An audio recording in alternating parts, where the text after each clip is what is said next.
आज अकेला बड़ा ना वो पीछे आवताड़ी ना। अच्छा अच्छा नमस्ते। तू चला।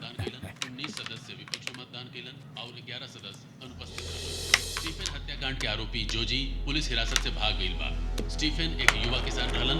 उनकर के.एन. बीच रिजॉर्ट पर जोजी हत्या कर देले रहलन। डीवाईएसपी बीना जॉन के नेतृत्व में एगो टीम जोजी के गिरफ्तार के लिए रहलन। आज सुबह मजिस्ट्रेट के पास जात समय जोजी भाग गईल। ई मामले में 2 पुलिसकर्मी के निलंबित कर गईल बा।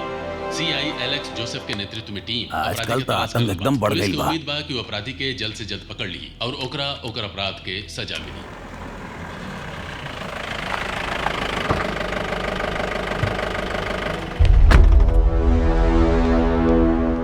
सर। ए परवीन, डीएसपी बढ़ेगा। मैडम एसपी कमरा में बानी, निजार सर भी ओहिजे बाड़े। ओके। चला अब अंदर जा। सुना, 24 घंटा के अंदर विक्टिम के पकड़ा और यहाँ लेकर के आवा। सर समझ गए ला? सर वो अचानक हमने पे हमला कर दिया। बाहर काम एगो पुलिस अधिकारी के ऊपर शोभा ना देवेला। अपन वर्दी उतारा और कोनो दूसर काम करा। सर अब ऐसे चुपचाप खड़ा मत रहा, जा और ओकरा पकड़ करके ले आवा। जय।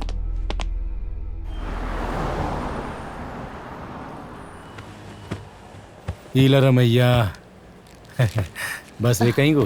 Thank you. अरे तू ला ले ला विलासनी। ये क्या यहाँ लिया बा?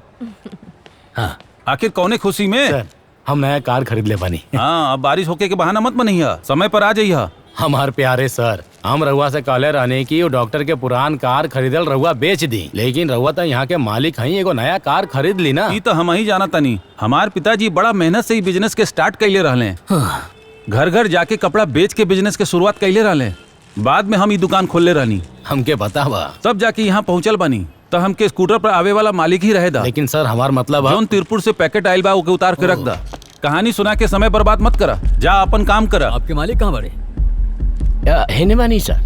बाप रे, लगातार रेट पड़ गई है। आई सर। जोजी कहाँ बा? हमके नहीं पता सर। सच बतावा, ना तो तोहके और तुम्हार फैमिली के ई केस में खींच देब। हम सच ही बोलत तनी सर। सच पता नहीं के, या फिर तू बतावे कि ना चाहता रहा? का हमने अपना तरीका से पूछी सर? ओकरा बारे में कोनो भी इंफॉर्मेशन मिले तो थाने में आकर के इन्फॉर्म ठीक करिए बा सर। ठीक है, काम हो जाए। हम तो के फोन करता नहीं।